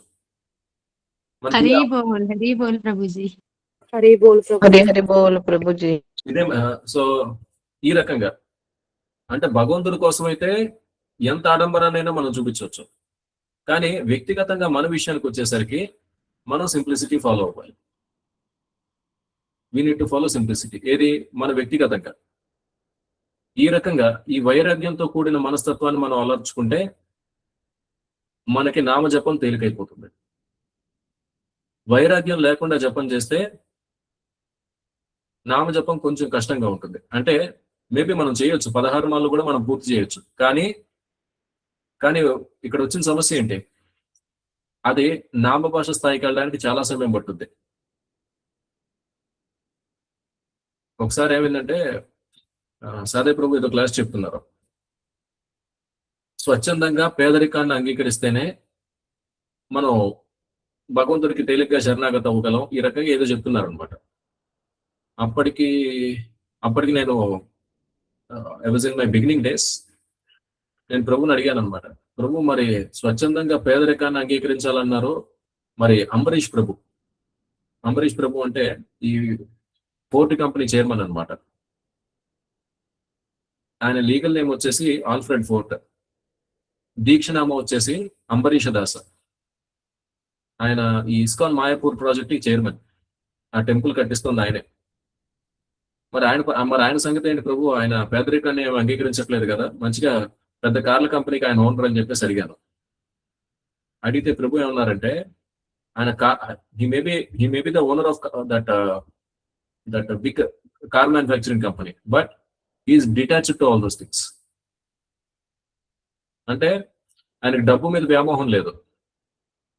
కర్మానుసారం ఆయనకి రావాల్సింది ఏదో వచ్చింది, ఆ వచ్చిన దాంతో భగవంతుడు సేవ చేస్తున్నాడు. మరి పురాణాల్లో ఇలాంటి ఎగ్జాంపుల్ ఏమన్నా ఉందా మనకి? ఎస్. ఆయన ఎవరు? ఆయన కూడా అంబరీషుడే, ద ఒరిజినల్ అంబరీష. మరి ఆయన వచ్చేసి మహారాజు, అంబరీష్ మహారాజు వచ్చేసి మరి ఆయనదేమో చాలా పెద్ద రాజ్యం. అయినా దుర్వాసుడు వచ్చాడంటే ఏదో ఇంట్లో పని వాళ్ళు ఎవరైతే ఉన్నారో ఆ రకంగా ప్రవర్తించాడు అనమాట. మరి ఒక రాజుగా అతని కర్తవ్యాన్ని ఎంతవరకు నిర్వర్తించవచ్చో అంతవరకు చేసేసి మరి మిగిలిన భాగం అంతా వైరాగ్యాన్ని పాటించాడు. అంటే భగవంతుడి సేవలో ఉన్నాడు. అతను రాజ్యాన్ని వదిలేలేదు. కానీ నేను భోగాలను అనుభవించాలి అనే మనస్తత్వం ఏదైతే ఉందో దాని నుంచి బయటకు వచ్చాడు. దాని నుంచి బయటకు వచ్చి ఏం చేశాడు? ఎప్పుడూ విష్ణుమూర్తి మీద ధ్యానం చేయడం, శ్రీహరి మీద ధ్యానం చేయడం, ఇది ఆయన చేసిన పని. ఎవరు? అంబరీష మహారాజు. అటువంటి వాళ్ళు కుటుంబ జీవితంలో ఉన్నా సరే, లేకపోతే ఒక దేశానికి రాజైనా సరే, దే ఆర్ పరమహంసాస్. అటువంటి వాళ్ళు పరమహంస స్థాయి వ్యక్తులు అనమాట. ఏది నిత్యం భగవంతుడిని గుర్తు చేసుకునే వాళ్ళు. అంటే మనకి భగవంతుడు గుర్తు రావడం అంటే 24 గంటల్లో 1 నిమిషం 2 నిమిషాలు గుర్తొస్తారు. అది మనకు చాలా గొప్ప విషయం. కానీ ఈ పరమహంస స్థాయి వ్యక్తులకు ఎలాగంటే ఒక 24 గంటల సమయంలో వాళ్ళు ఒక నిమిషం కానీ అర నిమిషం కానీ భగవంతుడిని మర్చిపోయారంటే వాళ్ళు చాలా సిగ్గు చేయడం, అంటే వాళ్ళు చాలా సిగ్గుగా ఫీల్ అవుతారు, చాలా సిగ్గుపడాల్సిన విషయంగా భావిస్తారు అనమాట. అది పరమహంసల స్థాయి. అర్థమైంది కదా? అటువంటి పరమహంస స్థాయి భక్తులు ఎవరైతే ఉన్నారో వాళ్ళ ఆశ్రయం మనం తీసుకోవాలి. విశ్వగురు శ్రీల ప్రభుపాదకి జై జై.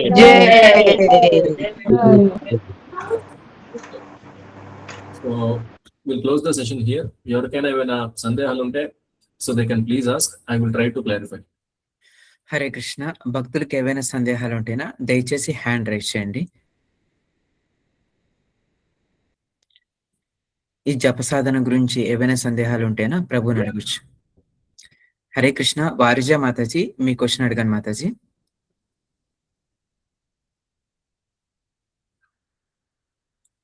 ఎస్ మాతాజీ. హరే కృష్ణ ప్రభుజీ, ధన్యవాదాలు. హరే కృష్ణ. చాలా చాలా విషయాలు తెలియజేశారు ప్రభు. అంటే సెటల్ లెవెల్లో మనము ఎందుకు ఇలా మర్చిపోతూ ఉంటాము, గ్రాస్ లెవెల్లో ఒక్కొక్కసారి ఇలా ఉన్నప్పటికీ కూడా అట్లా 2 వేరియేషన్స్ అనేది నాకు చాలా బాగా ఎక్స్ప్లెయిన్ చేశారు. క్వశ్చన్స్ అయితే ఏం లేదు ప్రభు. ఇంకా మీరు ఈ జపయజ్ఞం క్లాసెస్ తీసుకుంటూ ఇంకా మంచిగా నాకు తెలియచేయాలి విషయాలని అయితే కోరుకుంటున్నాను ప్రభు. హరే కృష్ణ. హరే కృష్ణ మాత. జై ప్రభు.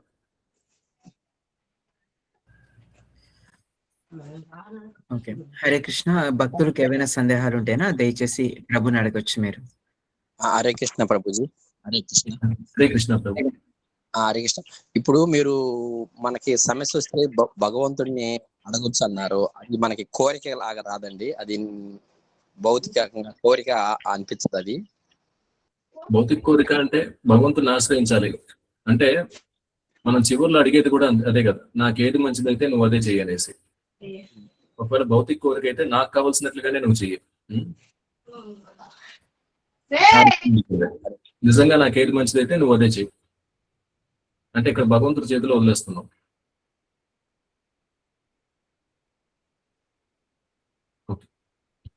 ఎనీ అదర్ ప్రభు? హరే కృష్ణ. హరే కృష్ణ. హరే కృష్ణ. కాశీ శంకర్ ప్రభు మీ క్వశ్చన్ అడగండి ప్రభు. హరే కృష్ణ ప్రభు. దండవత్ ప్రణామ్. హరే కృష్ణ ప్రభు. దండవత్ ప్రభు. ప్రభు, మనం అంటే ప్రభుపాద యొక్క వాణిని ముందుకు తీసుకెళ్ళడానికి మనం జీవితం మొత్తం అంటే పూర్తి సమయం ఇచ్చామనుకోండి, ఆర్థికంగా ఇబ్బంది పడరంటారా? అంటే మామూలుగా ఉద్యోగం చేయకుండా పూర్తి సమయం భగవంతుడి సేవకే కేటాయించామనుకోండి, అలాంటప్పుడు మనకి ఆటోమేటిక్ గా మనకి గడిచిపోతుంది అంటారా? అంటే ఇబ్బంది పడకుండా బ్రతకగలగమంటారా? తినడానికి కానీ లోటు లేకుండా ఉండగలమా? Definitely it will happen. ఎలా వస్తుంది ప్రభు అది? అదే, అది భగవంతుడు చేసే మ్యాజిక్. ఒక్కొక్క భక్తుడితో ఒక్కో మ్యాజిక్ చేస్తాడనమాట. అనన్యాశ్చింతయంతో మాం ఏ జనా పర్యుపాసతే తేషాం నిత్యాభియుక్తానాం యోగక్షేమం వహామ్యహం. అది భగవంతుడు చేస్తున్న ప్రామిస్. అయితే మరి ఒక భక్తుడి విషయంలో ఎలా జరుగుతుంది, ఇంకొక భక్తుడి విషయంలో ఎలా జరుగుతుంది, అది భక్తుడు వ్యక్తిగతంగా చేసే మ్యాజిక్ అన్నమాట. హౌ ఇట్ విల్ హ్యాపెన్, అది ఎవరికి వాళ్ళు వ్యక్తిగతంగా చెప్పాలి. మన హరే కృష్ణ మూమెంట్ లో, మన ఇస్కాన్ బెంగళూరు గ్రూప్ లో ఆ రకంగా కుటుంబం వచ్చేసి కష్టంగా ఉంది, మరి కుటుంబం ఇంకా సెటిల్ అవ్వలేదు, లేదా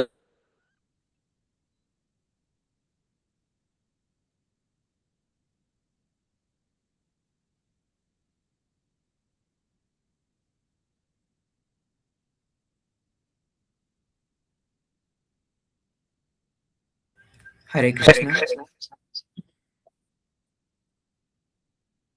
చిన్న టెక్నికల్ సమస్య వచ్చింది, సో దయచేసి భక్తులందరూ కొద్దిసేపు వెయిట్ చేయండి. హరే కృష్ణ.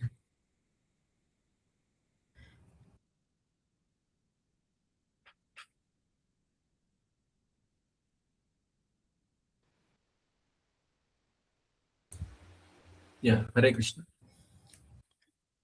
ఎస్ ప్రభు. హరే కృష్ణ. హరే కృష్ణ ప్రభు. ఇది పవర్ పోయి వచ్చింది, so that is the reason. Yes. అయితే మరి మన బెంగళూరు గ్రూప్ లో కూడా కొంతమంది భక్తుల పరిస్థితి ఏంటి అంటే, వాళ్ళ ఇంట్లో పరిస్థితి బాగోలేదు, ఇంట్లో ఆర్థిక పరిస్థితి గొప్పగా లేదు, మరి అటువంటి పరిస్థితుల్లో కూడా ధైర్యం చేసి they came to full time service. Their families are running nicely. అదేంటి, తర్వాత కష్టాలు మెల్లిమెల్లిగా తీరిపోయినాయి, వాళ్ళ కుటుంబాలు మంచిగానే ముందుకెళ్తున్నాయి. కాకపోతే ఏంటంటే సో ఈ రకంగా ఒకవేళ ఎవరైనా ఫుల్ టైం సర్వీస్లోకి వద్దాం అనుకుంటే so they can take opinion of senior devotees. Okay, senior devotees ఎవరైతే ఉన్నారో వాళ్ళని కన్సల్ట్ అయ్యి ప్రభు నేను ఇలా చేద్దాం అనుకుంటున్నాను ఏమంటారు. So you can consult, take advice and act accordingly. ఆ రకంగా మనం చేసుకోవచ్చు. ఓకే, సో ఏ రకంగా ఒక వ్యక్తి పోషింపబడతాడు భగవంతుడి చేత అంటే దట్ డిపెండ్స్. ఒక్కో భక్తుడితో ఒక్కో ప్లాన్ ఉంటుంది భగవంతుడికి. అందరి విషయంలో భగవంతుడికి ఉండే కామన్ ప్లాన్ వచ్చేసి తిరిగి భగవద్ధామానికి తీసుకెళ్ళిపోవడం. త్యక్త్వా దేహం పునర్జన్మ నైతి. కాకపోతే ఎవరిని ఏ విధంగా తీసుకెళ్తాడు అనేది ఇట్స్ ఎ క్వశ్చన్ మార్క్ అని కాదు. ఒక్కొక్కరిని తిరిగి భగవద్ధామానికి తీసుకెళ్లే విషయంలో ఒక్కొక్క ప్రణాళిక ఉంటుంది. ధ్రువ మహారాజ్ని తిరిగి వైకుంఠానికి తీసుకెళ్ళడానికి ఒక ప్రణాళిక ఉంది. పాండవుల్ని తిరిగి వైకుంఠానికి తీసుకెళ్ళడానికి ఒక ప్రణాళిక ఉంది. శిశుపాలుని దంతవక్తుని తిరిగి వైకుంఠానికి తీసుకెళ్ళడానికి వేరే ప్రణాళిక ఉంది. ఒక్కొక్కళ్ళ విషయంలో భగవంతుడికి ఒక్కో ప్రణాళిక ఉంటుంది. ఓకే, సో కానీ ఒకటి భగవంతుడికి శరణాగతి అయితే మటుకు ఎవరికి ఏది మంచిదో అది భగవంతుడు ఇస్తాడు. దాంతో మనం సంతృప్తి పడాలి. That we need to understand. లేదు నాకు ఫలానా జీవితమే కావాలి అంటే దట్ ఈస్ నాట్ వైరాగ్య. Okay, so Shankar Prabhu, I hope your query is answered. ధన్యవాదాలు ప్రభు. హరే కృష్ణ. హరే కృష్ణ ప్రభు. ఒక మాట, ఇప్పుడు మీరు క్లాస్ లో కూడా అదే కదా ఒకరు చెప్పారు. అంటే మనం సెటిల్ లో మాత్రము మనం భగవంతుడి మీద పూర్తి విశ్వాసంతో ఉంటాం, బాహ్యంగా ఉంటూ ఉంటాం. కానీ ఎప్పుడైతే సెటిల్ లోని అండ్ గ్రాస్ లెవెల్లో కూడా ఉంటామో తప్పకుండా కృష్ణ అన్ని అరేంజ్ చేస్తారు. మొన్న మధు పండిత్ ప్రభు కూడా చెప్పారు కదా, అక్షయ పాత్ర ఈ రోజు ఇలా రన్ అవుతుంది అంటే మంత్లీ ఇన్కమ్ 0, బట్ కానీ ఆ టైంకి అది జరిగిపోతుంది ఎవ్రీడే. అంతా ఆయన బ్లెస్సింగ్స్ అని కూడా చెప్పారు. సో ఇది నిజంగా మనము ఎలా ఉంటామంటే ప్రభు, ఒకటి భగవంతుడి భారం వేస్తాం కానీ మన ప్రయత్నాలు అయితే మనం చేసేస్తాం.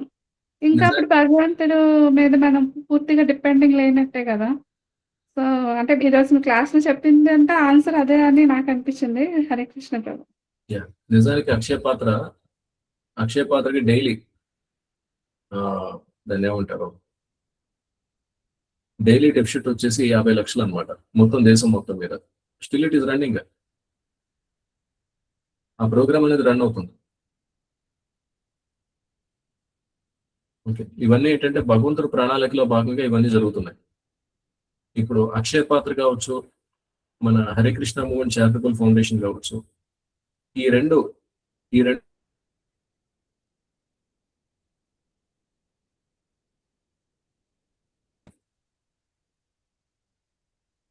హరే కృష్ణ ప్రభు, am I audible? yes Prabhu, audible. ఈ రెండు సంస్థలు చేసేది ఏంటంటే విస్తారంగా ప్రసాదాన్ని పంచడం, బాగా ప్రసాదాన్ని పంచడం. ఎలా పంచడం అంటే ఎలాగా, ఈరోజు ఒక 20 లక్షల ప్లేట్లు, రేపు ఒక 20 లక్షల ప్లేట్లు, లేదు ఒక సంవత్సరం లేకపోతే ఒక 5-6 సంవత్సరాలు అయితే ఒక 100 కోట్ల ప్లేట్ల భోజనాన్ని పంచామని చెప్పేసి చెప్తారనమాట. So that is their metrics. వాళ్ళు చెప్పే అంకెలు ఆ రకంగా ఉంటాయి. అన్ని ప్లేట్ల ప్రసాదాలు అందరికి పంచుతారు అనమాట. మరి ఐక్య విద్య పరంగా మనం చేయాల్సింది ఏంటి, మనం హరినామాన్ని పంచాలి. మనం వచ్చేసి హరినామ సంకీర్తనని పంచాలన్నమాట. అది మనం చేయాల్సిన పని. మనం అక్షయ పాత్రకి పోటీగా వెళ్ళాలి. ఎందులో? హరినామాన్ని పంచడంలో. Okay, we should do that. దానికి ఏంటంటే మన జీవితంలో మనకున్న శక్తిని, మనకున్న సమయాన్ని మనం వెచ్చించాలి. సో దట్ ఈస్ యుక్త వైరాగ్య. ఓకే, నెక్స్ట్ వన్ ప్రభు. ఎస్, హరే కృష్ణ. సౌజన్య మాతాజీ మీకు క్వశ్చన్ అడిగాను మాతాజీ. హరే కృష్ణ ప్రభుజీ. హరే కృష్ణ మాతాజీ. నా క్వశ్చన్ ఏంటంటే అది చిన్నదిగానే ఉంటుంది. కాకపోతే నా క్వశ్చన్ ఏంటంటే, ఇప్పుడు జపం చేస్తాం కదండి, జపం చేసినప్పుడు కళ్ళు మూసుకొని జపం చేసినప్పుడు ఈ నృత్యన కొంచెం వైబ్రేషన్ లాగా పెయిన్ లాగా వస్తుంది ప్రభుజీ. మీ వాయిస్ క్లియర్ గా లేదు. ఓకే. కొంచెం క్లియర్గా చెప్పండి, మెల్లిగా చెప్పండి. ఇప్పుడు వినిపిస్తుందా ప్రభుజీ? ఎస్. అంటే ఇప్పుడు మనం జపం చేస్తాం కదండి. జపం చేసినప్పుడు ఈ ఫోర్ హెడ్ మీద కళ్ళు మూసుకొని చేస్తాం కదా. చేసినప్పుడు ఇక్కడ అంటే వైబ్రేషన్ లాగా చేసినప్పుడల్లా వైబ్రేషన్ లాగా పెయిన్ కూడా వస్తుంది. దాంతోపాటు ఏదో ఎందులోనో వెళ్తున్నట్టు అదో ఫీలింగ్ అలా అనిపిస్తుంది ప్రభుజీ.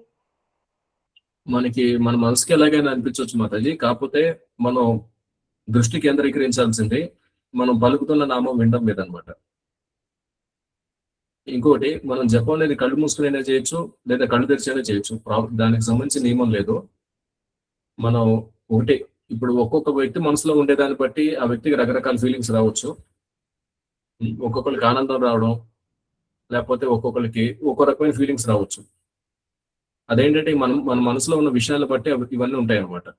అయితే మన ఫోకస్ అనేది వీటి మీద ఉండకూడదు. వ్యవసాయాత్మిక అభివృద్ధి ఏకేహ కురునందన. ఏంటా ఏకేహ? మనకి మనం పలుకుతున్న మంత్రాన్ని మనం వినడం, జస్ట్ దాని మీద మాత్రం మన ఫోకస్ అనేది ఉండాలి. Is it okay Mataji? Doubt clarify అయిందా? ఇంకేమైనా ఉందా? లేదు ప్రభుజీ, అదే ఈ ప్రభుజీని కూడా అడుగుదాం అనుకున్నాను, కుమార్ ప్రభుజీని. నాకు టైమింగ్స్ నప్పక క్లాస్ కూడా రాలేకపోతున్నాను, అందుకనేసి మిమ్మల్ని అడిగాను. Okay, fine, all right. Thank you Prabhuji. Hare Krishna Prabhu. Next one Prabhu. Yes Prabhu. Hare Krishna. విద్యా మాతాజీ, మీ క్వశ్చన్ అడిగాను మాతాజీ. హరే కృష్ణ ప్రభు. దండవత్ ప్రణామ్ ప్రభు. హరే కృష్ణ. దండవత్ మాతాజీ. ప్రభు, క్లాస్ చాలా బాగుంది ప్రభు. ఏంటంటే శ్రీకృష్ణ భగవానుడి యొక్క ఆధీనంలోనే ప్రతిదీ ఉంటది. మనసు, బుద్ధి, అహంకారం అన్ని కూడా మనసు అనేది. అయితే ప్రభు, భౌతికంగా ఇది శక్తి అంతా శ్రీకృష్ణ భగవానుడే. యుక్త వైరాగ్యం అంటే మన కోసం కాకుండా ఉన్నది అంతా వదిలేసి కాకుండా భగవంతుడి యొక్క సేవలో వినియోగించడం అనేది చెప్పారు కదా ప్రభు. అదే ఎస్ ప్రభు, అది బాగుంది. ఇంకోటి ఏంటంటే ప్రభు, మనం భక్తి కోసం చెప్పేటప్పుడు ఎదుటి వ్యక్తి మారాలి అని అనుకుంటాం కదా ప్రభు. అయితే కొంతమంది చేంజ్ అవుతున్నారు. బయట వాళ్ళు ప్రభు చాలా బాగా తీసుకుంటున్నారు, మంచిగా స్టార్టింగ్ లోనే 16, 14 మాలలు చేస్తున్నారు ప్రభు. కానీ ఇంట్లో వాళ్ళకి చెప్తుంటే వాళ్ళు తీసుకోరు కదా ప్రభు. కానీ ఇక్కడ ఇప్పుడు ఈ రోజు క్లాస్ లో ఏం అర్థమైందంటే, భగవంతుడే కదా ప్రతిదీ ఇంకా గైడ్ చేస్తూ ఉంటారు, వాళ్ళకి ఇంకా భగవంతుడి యొక్క కృప లేదేమో అని వదిలేయాలా ప్రభు. అంటే వాళ్ళతో మాట్లాడకుండా దూరం పెట్టడం మంచిది అంటారా, లేదంటే మెల్లమెల్లగా తీసుకొని రావడం మంచిది అంటారా ప్రభు? ఏంటంటే దీనివల్ల వాళ్ళకి నేను చెప్పడం ద్వారా వాళ్ళు వినట్లేదు ప్రభు. దానివల్ల నేను భక్తిలో డిస్టర్బెన్స్ వస్తుంది, జపం కూడా మంచిగా చేయలేకపోతున్నా ప్రభు. బయట వాళ్ళు చాలా బాగా రిసీవ్ చేసుకుంటున్నారు. అంటే ఏం చేయమంటారు ప్రభు? హరే కృష్ణ. ఇంట్లో తీసుకోవట్లేదంటే మీ మీద ఫెమిలియారిటీ. మీ అమ్మా నాన్న మీ మాటలు సీరియస్ గా తీసుకోకపోవచ్చు. ఎందుకు? మీ అమ్మా నాన్న ఏమనుకుంటారంటే, ఇది నాకు పుట్టిన పిల్ల, దాన్ని ఇంతప్పటి నుంచి నేను ఎత్తుకుని పెంచాను, ఇది నాకు చెప్పేది ఏంటి, ఈ రకంగా అమ్మా నాన్న అనుకుంటారు. ఇంకోటి, ఇంట్లో మీ హస్బెండ్ కావచ్చు, లేకపోతే వేరే వాళ్ళందరూ ఎవరైనా కావచ్చు, వాళ్ళందరి దృష్టిలో ఏంటంటే మీరు ఒక ఫ్యామిలీ మెంబర్. అనమాట. అంటే మీ మీద ఒక రకమైన ఫెమిలియారిటీ అనేది ఉంటుంది. ఆ ఫెమిలియారిటీ మూలంగా మీ పేరెంట్స్ కావచ్చు, మీ ఇంట్లో వాళ్ళు కావచ్చు, వాళ్ళంత సీరియస్గా తీసుకోకపోవచ్చు మీరు చెప్పే మాటలు. కానీ బయట వాళ్ళకి సంబంధించి మరి మీరు ఎలా కనపడతారంటే, ఆ కృష్ణుడు పంపించిన ప్రతినిధిలాగా, ప్రభుపాల వారి ప్రతినిధిలాగా మీరు కనపడతారు. That is the reason they take you seriously. మీరు చెప్పే మాటల్ని, మీరు ఇచ్చే instructions they will take seriously. ఇంట్లో వాళ్ళకి సంబంధించి మీరు ఒక ఫ్యామిలీ మెంబర్ అంతే. ఇంకొకటి వచ్చేసి, మరి ఏ జీవికైనా ఆ స్వేచ్ఛ అనేది ఉంటుంది. భగవంతుని ఆశ్రయించాలా, ఆశ్రయించొద్దా, ఆ స్వేచ్ఛ నాకుంది. నేను గురువు గారికి సరెండర్ అవ్వచ్చు, అవ్వకపోవచ్చు. నేను భగవంతుని ఆశ్రయించవచ్చు, ఆశ్రయించకపోవచ్చు. నాకు ఆ స్వేచ్ఛ అయితే ఉంది.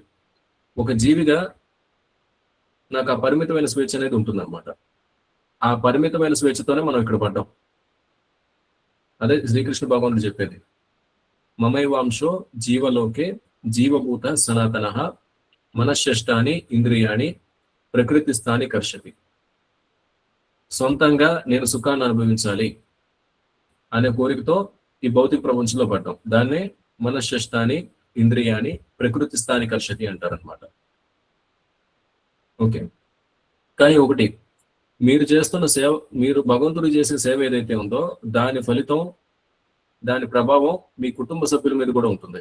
కారణం, మీలాంటి వ్యక్తిని భార్యగా కలిగి ఉండడం, మీలాంటి వ్యక్తిని ఒక తల్లిగా కలిగి ఉండడం, మీలాంటి వ్యక్తిని ఒక కూతురుగా కలిగి ఉండడం, దానివల్ల వాళ్ళకి చాలా సుకృతి వచ్చేస్తుంది. మీరు భగవంతుడి సేవలో ఒక్కొక్క మెట్టు ముందుకెళ్లే కొద్దీ వాళ్ళ మీద ఆ సుకృతి ఇంకా బాగా పనిచేస్తూ ఉంటుంది. ఇంతకాలం ప్రతికూలంగా ఉన్న వ్యక్తులు ఒక సమయం వచ్చేసరికి వాళ్ళు మీకు సహాయం చేయడం మొదలు పెడతారు. మరి ఇప్పుడు ఎందుకు చేయట్లేదు? ఎందుకంటే ఇప్పుడు వాళ్ళకి ఆ సుకృతి లేదు. వాళ్ళు జపం చేసుకుంటే వాళ్ళకి ఆ సుకృతి వచ్చుద్ది. కానీ మీరు ఆధ్యాత్మికంగా ఎదిగే కొద్దీ వాళ్ళకి ఆ సుకృతి అనేది వచ్చేస్తుంది అనమాట. ఎందుకంటే ఇప్పుడు మీ అమ్మ నాన్న మీకు సేవలు అయితే చేయాలి, ఏదో ఒక సేవ అయితే చేస్తారు. సో మీకు చేసే సేవ వచ్చేసి అది మరి ఒక భగవంతుడి భక్తుడికి సేవ చేసినట్టు అయిపోతాయి. ఇప్పుడు మీ హస్బెండ్ కావచ్చు, మీ ఇంట్లో వాళ్ళు కావచ్చు, మిమ్మల్ని పోషిస్తారు. అది కూడా ఏంటంటే ఒక భగవంతుడి భక్తురాలకు సేవ చేసినట్టు అవుతుంది అనమాట. అలా మెల్లిమెల్లిగా వాళ్ళకి సుకృతి అనేది వచ్చుద్ది అనమాట. ఆ సుకృతి అనేది ఒక స్థాయికి చేరిన తర్వాత వాళ్ళు మారిపోతారు. This is very practical thing we have seen in few కొంతమంది మాతాజీ సినారీలో మేము గమనించాం కూడా. Okay, so nothing to worry about all these things. దీని గురించి వరీ అవ్వాల్సిన అవసరం లేదు మాతాజీ. హరే కృష్ణ, ధన్యవాదాలు ప్రభు. కాకపోతే వెనెవర్ ఈ విషయంలో ఏంటంటే ఫ్రీక్వెంట్లీ సీనియర్ డివోటీస్ తో టచ్ లో ఉండి యూ టేక్ ద గైడెన్స్. ప్రతిదీ మీ మనసు ప్రకారం వెళ్ళొద్దు. అంటే నా మనసుకి ఏమనిపిస్తే అది చేస్తాను, that is not correct. Me senior devotees ఎవరైతే ఉన్నారో వాళ్ళ సలహా తీసుకుని ఆ సలహా ప్రకారం మీరు ముందుకెళ్తూ ఉండండి. ఓకే, ధన్యవాదాలు ప్రభు. ప్రభు చెప్పండి మాతాజీ. ప్రభు హరే కృష్ణ. ఇక్కడ అమ్మగారు కాదండి, అమ్మ నాన్నగారు డివోటీసే. మా వారు డివోటీ కాదు ప్రభు, కానీ హెల్ప్ చేస్తారు. కానీ ప్రభు ఇక్కడ మా అన్నయ్య వాళ్ళు ఏంటంటే డివోటే ప్రభు. వాళ్ళు స్టార్టింగ్ లో జపం చేసే వాళ్ళు, క్లాసులకు వచ్చే వాళ్ళు, మంచిగా ఉండేవాళ్ళు. ఈ మధ్య ఎందుకో రీసెంట్లీ మ్యారేజ్ అయింది ప్రభు. అంటే డివోటీ అంటే కృష్ణ భగవానుడి యొక్క టేస్ట్ అనేది, గురుగారి యొక్క రుచి భక్తిలో ఉండేటప్పుడు ఈ ఆనందం ఎలా ఉంటుందో వాళ్ళు తెలిసి కూడా మళ్ళీ ఆ బయట మాయలో పడిపోతుంటే కొంచెం చూస్తూ ఉంటాం, కష్టంగా అనిపిస్తుంది ప్రభు. అది నేను తీసుకోలేకపోతున్నా, అంతే ప్రభు, ఇంకేం కాదు. హరే కృష్ణ, ధన్యవాదాలు ప్రభు. ఓకే, హరే కృష్ణ ప్రభు. ప్రభు, can I take last 2 questions ప్రభు? Yeah please. హరే కృష్ణ. కళ్యాణి మాతాజీ, మీ క్వశ్చన్ అడగండి మాతాజీ. హరే కృష్ణ ప్రభు, ప్రణామం ప్రభు. హరే కృష్ణ మాతాజీ.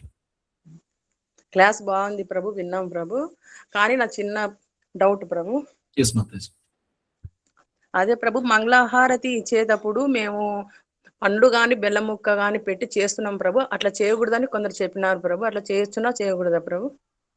చీకటి యాక్చువల్గా టెంపుల్లో కూడా పళ్ళు అనేవి పెడతారు. అంటే మీరు కట్ చేసిన ఫ్రూట్స్ పెడతారా లేకపోతే మామూలు ఫ్రూట్స్ పెట్టేస్తారా? అంటే అట్టి పండ్లు అట్లా బెల్లం ముక్క ఉంటది కదా ప్రభు, అట్లా పెట్టి చేస్తాం ప్రభు. యాక్చువల్గా మాతాజీ, బెల్లం ముక్క అంటే మీరు నైవేద్యంగా పెడుతున్నారు. మామూలుగా ఇక్కడ టెంపుల్లో వచ్చేసి ఈ పళ్ళని అలంకారంగా కూడా పెడతారు అనమాట. అరటికాయలు కావచ్చు, మామిడికాయలు కావచ్చు, యాపిల్స్ కావచ్చు, ఇవన్నీ ఏంటంటే మన భగవంతుడు శ్రీ విగ్రహం దగ్గర, ఫొటోస్ దగ్గర పెట్టేసి అది ఆల్టర్కి అలంకారంగా పెడతారు అనమాట. అయితే నైవేద్యం వచ్చేసి మీరు ఆరతకు ముందే నైవేద్యం పెట్టేసి తీసేసేయాలి.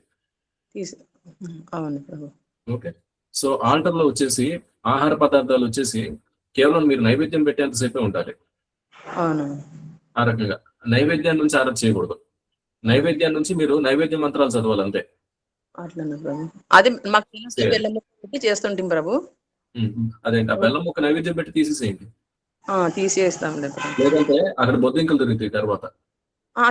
వెంటనే తీస్తాం ప్రభు. హారతి అయితేనే తీసేస్తాం ప్రభు. మళ్ళీ ఇంకోటి, మీరు నైవేద్యంలో పెడితే హారతికి ముందు పెట్టేసేయండి. హారతి కంటే ముందే పెట్టేసి తీసేసినాక హారతి ఇవ్వాలన్నా ప్రభు? ఎస్. ఓకే. హరే కృష్ణ ప్రభుజీ.